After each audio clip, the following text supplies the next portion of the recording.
নমস্কার ভক্তরা, জয় শ্রীকৃষ্ণ, রাধে রাধে। ভক্তরা, আজ কামদা একাদশীর বিশেষ দিনে বাড়িতে পুড়িয়ে দিন এই একটি সামান্য জিনিস, যা আপনার জীবনে সকল বাধা দূর করতে পারে। আপনার জীবনে চলতে থাকা সকল সমস্যা থেকে মুক্তি পেতে পারেন। এই ছোট্ট কাজটি সারা বছর ধরে আপনাকে প্রচুর সম্পদের বর্ষণ করবে এবং আপনাকে আর পিছনে ফিরে তাকাতে হবে না। ভক্তরা, এই ভিডিওতে আমরা জানব চৈত্র মাসের শুক্লপক্ষের কামদা একাদশীতে বাড়িতে কোন জিনিসটা পুড়িয়ে দিতে হবে, উপাচারটি করার সঠিক নিয়ম ও পদ্ধতি, কর্পূর ও লবঙ্গের অলৌকিক ব্যবহার এবং আর্থিক অভাব দূর করার অন্যান্য কার্যকর টোটকা, এবং চৈত্র মাসে পালনীয় কিছু বিশেষ নিয়ম ও সতর্কতা। এছাড়া আমরা জেনে নেব বাস্তুদোষ কী এবং কেন এটি আপনার উন্নতির পথে বাধা সৃষ্টি করে। তাই আজকের ভিডিওটি খুবই গুরুত্বপূর্ণ হতে চলেছে। আমার সকল ভক্তদের কাছে অনুরোধ, ভিডিওটি শুরু থেকে শেষ অবধি সম্পূর্ণ মনোযোগ সহকারে দেখবেন। যদি ভালো লাগে অবশ্যই একটি লাইক করবেন আর কমেন্টে ভক্তি ভরে লিখবেন জয় মা লক্ষ্মী বা জয় শ্রীহরি বিষ্ণু। কামদা শব্দের অর্থ হল কামনা পূরণকারী। শাস্ত্র অনুসারে এই ব্রত পালন করলে ভক্তদের সকল সৎ ইচ্ছা পূরণ হয়, দীর্ঘদিনের পুঞ্জীবিত পাপ থেকে মুক্ত পাওয়া যায়। বিশেষ করে এই কামদা একাদশীর ব্রত পালন করে এই দিনে ভগবান বিষ্ণুর বাসুদেবের রূপের পূজা করা অত্যন্ত শুভ হতে পারে সকল ভক্তদের জন্য। এই দিনে বেশ কয়েকটি নিয়ম পালন করে দিনটি অতিবাহিত করতে হয়। এই দিনে ভক্তরা সূর্যোদয় থেকে দ্বাদশী তিথি পর্যন্ত উপবাস পালন করেন। এই কামদা একাদশীর দিন সন্ধ্যায় বাড়িতে কোন জিনিসটা পুড়িয়ে দিলে পরিবার সুখ সমৃদ্ধিতে ভরে থাকবে, এই দিন বাড়িতে কি কি কাজ করা শুভ হতে পারে আপনার পরিবারের জন্য, এবং এই দিন তুলসী তলায় কোন কাজগুলি ভুল করেও করা যাবে না, তা অবশ্যই মনোযোগ সহকারে শ্রবণ করবেন। কারণ আপনি যদি এই কাজগুলি ভুল করেও করে ফেলেন, তাহলে মা লক্ষ্মী ও শ্রীহরি বিষ্ণু আপনার ওপর চিরতরে অসন্তুষ্ট হতে পারেন।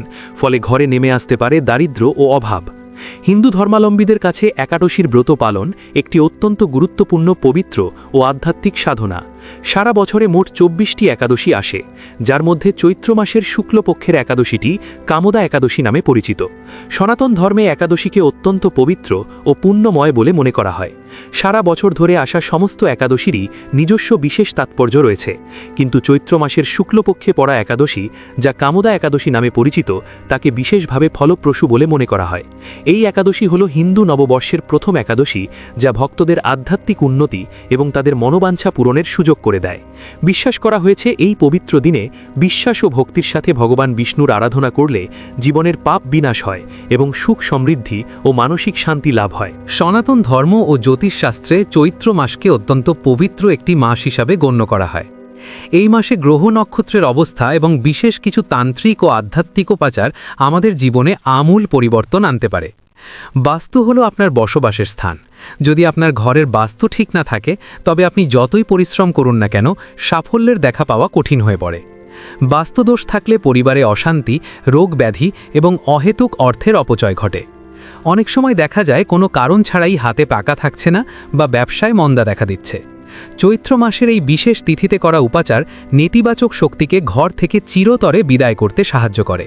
চৈত্র মাসের শুক্লপক্ষের কামদা একাদশীতে বাড়িতে অবশ্যই করুন এই লবণ ও লবঙ্গের বিশেষ বাস্তু টটকা। বাস্তুশাস্ত্রে লবণকে নেতিবাচক শক্তির জম বলা হয়। চৈত্র মাসের এই পুণ্যতিথিতে যদি আপনি বাড়ির অশুভ শক্তি দূর করতে চান, তবে লবণের এই প্রয়োগ অবশ্যই করবেন। 1. লবণ জলের ঘর মোছা। কামদা একাদশীর দিন সকালে ঘর মোছার বালতির জলে 1 মুঠো সামুদ্রিক লবণ বা সি সল্ট মিশিয়ে দিন। এই জল দিয়ে সারা ঘর মুছে ফেলুন। তবে মনে রাখবেন, এই কাজ করার সময় জলের মধ্যে সামান্য পরিমাণে গোমূত্র মেশাতে পারলে তা অমৃতের সমান কাজ করে। এটি কেবল ধুলোবালি পরিষ্কার করে না, বরং ঘর থেকে দীর্ঘদিনের জমে থাকা নেতিবাচক অরা বা অশুভ কম্পন দূর করে। এটি করলে পরিবারের সদস্যদের মধ্যে অহেতুক মেজাজ হারানো বা ঝগড়া হওয়ার প্রবণতা কমে যায়। 2. চৈত্র মাসের কামদা একাদশীর সন্ধ্যায় একটি ছোট কাঁচের বাটিতে কিছুটা সামুদ্রিক লবণ এবং তার ওপর 4-5টি লবঙ্গ রেখে দিন। এই পাত্রটি আপনার বাড়ির বাথরুমের যে কোনো উঁচু কোণে রেখে দিন। জ্যোতিষমতে বাথরুম হল রাহু এবং চন্দ্রের অশুভ মিলনের স্থান।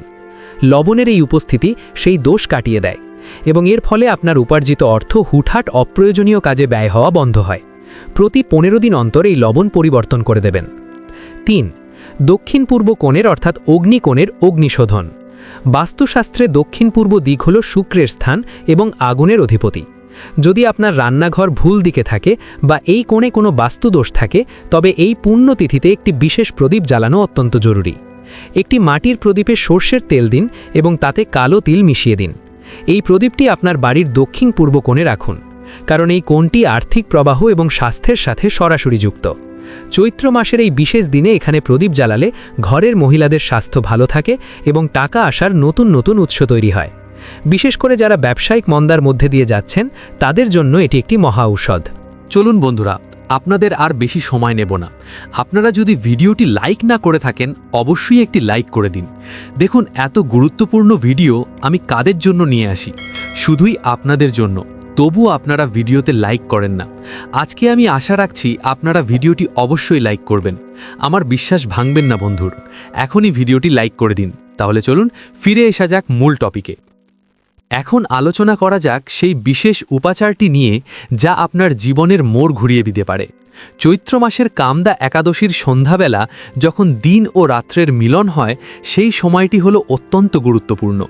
এই সময় আপনাকে একটি কালো কাপড়ে সামান্য কালো তিল, একটি কয়লা এবং শুকনো লঙ্কা গুছিয়ে রাখতে হবে। তবে প্রধান যে জিনিসটি পোড়ানোর কথা বলা হয়েছে তা হলো শুকনো নিমপাতা এবং কর্পূর। নিমপাতাকে আয়ুর্বেদ এবং আধ্যাত্মিক শাস্ত্রে অত্যন্ত শক্তিশালী ও শোধনকারী হিসেবে ধরা হয়।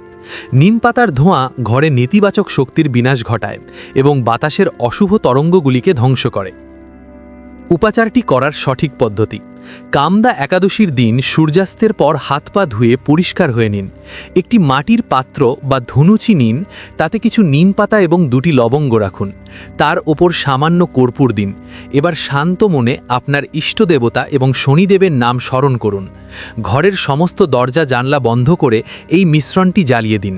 যখন ধোঁয়া বেরোতে শুরু করবে তখন সেই পাত্রটি নিয়ে সারা ঘরে ঘুরে বেড়ান। বিশেষ করে ঘরের কোণগুলো এবং অন্ধকার জায়গাগুলোতে ধোঁয়া দেখান। এই সময় কোনো কথা বলবেন না। মনে মনে আপনার মনস্কামনা জানান এবং প্রার্থনা করুন যেন ঘরের সমস্ত অলক্ষ্মী বিদায় নেয়। ধোঁয়া দেওয়া শেষ হলে পাত্রটি আপনার বাড়ির প্রধান প্রবেশদ্বারের পাশে কিছুক্ষণ রেখে দিন। যখন পুরোপুরি নিভে যাবে তখন অবশিষ্ট ছাইগুলো বাড়ির বাইরে কোনো নির্জন স্থানে বা নর্দমায় ফেলে দিন। মনে রাখবেন, ছাই ফেলার সময় পিছন ফিরে তাকাবেন না। লবঙ্গ ও কর্পূরের প্রভাব: আর্থিক উন্নতির জন্য লবঙ্গ এবং কর্পূরের ব্যবহার অত্যন্ত প্রাচীন। চৈত্র মাসের এই পবিত্র তিথিতে আপনি যদি রূপোর বা মাটির পাত্রে 5টি লবঙ্গ ও 1 টুকরো কর্পূর পুড়িয়ে তার ধোঁয়া শোবার ঘরে দেন, তবে স্বামী স্ত্রীর মধ্যে বিবাদ কমে এবং ধন লাভের পথ প্রশস্ত হয়। লবঙ্গ হলো শক্তির প্রতীক এবং কর্পূর হলো পবিত্রতা। এই দুয়ের সংমিশ্রণ আপনার চারপাশের অরা বা আভামণ্ডলকে শুদ্ধ করে তোলে। বাস্তু সংশোধনে ধুনোর ব্যবহার: বাস্তুশাস্ত্রে ধুনোকে অত্যন্ত পবিত্র বলে মনে করা হয়। যদি আপনি সন্ধ্যাবেলা ধুনোর ধোঁয়া দেন তাহলে ঘরের বাস্তুপুরুষ সন্তুষ্ট হন। এটি কেবল একটি ধর্মীয় আচার নয়, এর বৈজ্ঞানিক ভিত্তিও রয়েছে। ধুনোর ধোঁয়া ঘরের আর্দ্রতা ও ক্ষতিকারক জীবাণু ধ্বংস করে, মনকে শান্ত করে, যার ফলে সিদ্ধান্ত নেওয়ার ক্ষমতা বৃদ্ধি পায়, ব্যবসায়িক উন্নতি ঘটে। চলুন বন্ধুরা, এবার জেনে নেওয়া যাক আর্থিক অভাব দূর করার বিশেষ কিছু টোটকা। 1. কালো তিল দান। চৈত্র মাসের শুক্লপক্ষের কামদা একাদশীর দিন কালো তিল কোনো অসহায় ব্যক্তিকে বা মন্দিরে দান করুন। এতে শনির কুপ্রভাব কমে। 2. অশ্বত্থ গাছের সেবা। এই দিনে অশ্বত্থ গাছের নিচে সরিষার তেলের প্রদীপ জ্বালান। অশ্বত্থ গাছে ব্রহ্মা, বিষ্ণু ও মহেশ্বরের বাস। একাদশীর পুণ্যতিথিতে সেখানে প্রদীপ জ্বালালে লক্ষ্মীদেবী প্রসন্ন হন। 3. পাখিদের খাদ্যদান। সম্ভব হলে এই দিন কালো কাক বা কুকুরকে কিছু খাবার খাওয়ান। বিশেষ করে তেল মাখানো রুটি খাওয়ালে রাহু ও শনির দোষ কেটে যায় এবং আর্থিক বাধা দূর হয়। আর অবশ্যই বিশেষ করে মনে রাখবেন, এই শুভ দিনে আপনারা যে ভুলটি তুলসী তলায় করবেন না। একাদশীর দিন তুলসী গাছে জল দেওয়া, অর্থাৎ এই শুভ দিনে আপনারা কিছুতেই একাদশীর দিন তুলসী তলায় জল দেবেন না। কারণ একাদশীর দিন তুলসী দেবী স্বয়ং নির্জলা উপবাস করেন ভগবান বিষ্ণুর জন্য। তাই আপনি জল দিলে অবশ্যই তুলসী দেবীর উপবাস ভঙ্গ হয়ে যাবে এবং আপনার পরিবারে অমঙ্গল হতে পারে। তাই অবশ্যই সতর্ক থাকবেন এই ক্রিয়াকলাপটি থেকে। বিশেষ করে আপনাদের সাথে যে তুলসী তলায় ক্রিয়াকলাপটি করার কথা বলা হলো, সেটি অবশ্যই মনে ভক্তি নিয়ে করবেন এবং বিশেষ করে 4টি তুলসী পাতা অবশ্যই আপনারা গঙ্গা জলে রেখে সেই জলটি আপনার পুরো বাড়িতে ছিটিয়ে দেবেন। এতে আপনার বাড়ির নেতিবাচক শক্তি দূর হবে শ্রী বিষ্ণুর কৃপায়। একাদশীর দিন পালনীয় বিশেষ কিছু সাবধানতা: একাদশীর দিন চুল, দাড়ি ও নখ কাটা নিষিদ্ধ। এমনকি এই দিন ব্রাশ করার সময় দাঁত থেকে রক্ত বার হওয়া বা পোকামাকড় মারা থেকেও সতর্ক থাকতে হয়। একাদশীর দিন তুলসী গাছ থেকে পাতা তোলা শাস্ত্রীয়ভাবে নিষিদ্ধ। তাই পুজোর দিন তুলসী পাতা আগের দিন অর্থাৎ দশমী তিথিতে তুলে রাখতে হবে। একাদশীর দিন অন্যের দেওয়া খাবার ও জল গ্রহণ করা থেকে বিরত থাকা প্রয়োজন, কারণ অন্যের পাপের ভার আপনার ওপর আসতে পারে। একাদশীর মূল দর্শন সহজভাবে বুঝুন। সহজ কথায় বলতে গেলে একাদশী মানে হলো ইন্দ্রিয়গুলোকে জয় করা। আমরা প্রতিদিন যা খাই বা করি তার থেকে একদিন বিরতি নিয়ে ঈশ্বরের সান্নিধ্যে থাকাই হলো আসল নিয়ম। যারা জটিল নিয়ম মানতে পারেন না তারা অন্তত এই দিন আমিষ বা চাল ডাল না খেয়ে সারাদিন মনে মনে ভগবানের নাম স্মরণ করলেও কামদা একাদশীর কৃপা লাভ করতে পারেন। একাদশীর ব্রত পূর্ণ ফল লাভের জন্য খাদ্যাভ্যাসের নিয়মাবলী কঠোরভাবে পালন করা অত্যন্ত জরুরি। শাস্ত্রে একাদশীর দিন অন্ন গ্রহণকে পাপ ভক্ষণের সমান বলা হয়েছে। নিচে একাদশীতে কি কি খাওয়া যাবে এবং কি কি বর্জন করতে হবে তার একটি পূর্ণাঙ্গ ও বিস্তারিত তালিকা দেওয়া হলো। বর্জনীয় খাবার যা একদমই খাওয়া যাবে না। একাদশীর দিন মূলত পঞ্চ রবিশস্য বর্জন প্রধান নিয়ম। এই 5টি শস্যের মধ্যে একাদশীর দিন পাপ পুরুষ অবস্থান করেন বলে বিশ্বাস করা হয়। ধান ও চাল জাতীয় দ্রব্য, চাল, ভাত, মুড়ি, চিড়ে, খই, চালের গুঁড়ো বা চাল দিয়ে তৈরি কোনো পিঠা পায়েস খাওয়া সম্পূর্ণ নিষিদ্ধ। গম ও গম জাতীয় দ্রব্য, আটা, ময়বা, সুজি, রুটি, লুচি, পরোটা, বিস্কুট বা কেক এইসব কিছুই খাওয়া যাবে না। ভুট্টা, পপকর্ন বা কর্নফ্লাওয়ার বা জবের তৈরি কোনো খাবার খাওয়া যাবে না। সব ধরনের ডাল, মুসুর ডাল, কলাই, অরহর, মটরশুঁটি এবং ডাল দিয়ে তৈরি বড়ি বা বেসন সম্পূর্ণ নিষিদ্ধ। রান্নায় সরিষার তেল বা তিলের তেল ব্যবহার করা যাবে না। এমনকি খাবারে সরিষা ফোড়ন দেওয়াও নিষেধ। অন্যান্য নিষিদ্ধ বিষয়, পেঁয়াজ, রসুন এগুলো তামসিক খাবার হিসেবে গণ্য করা হয়, তাই একাদশীতে এগুলোর ব্যবহার নিষিদ্ধ। রান্নায় সাধারণ লবণের পরিবর্তে সৈন্ধব লবণ বা রক সল্ট ব্যবহার করা যেতে পারে।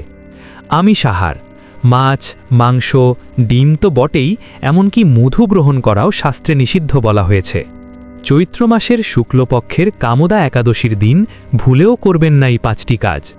শাস্ত্রমতে এই দিনে কিছু ভুল কাজ করলে মা লক্ষ্মী রুষ্ট হতে পারেন এবং ঘরের শ্রী নষ্ট হতে পারে। নিচে বর্জনীয় কাজের কথা আলোচনা করা হলো। 1. ঝগড়া বিবাদ বা কটু কথা বলা।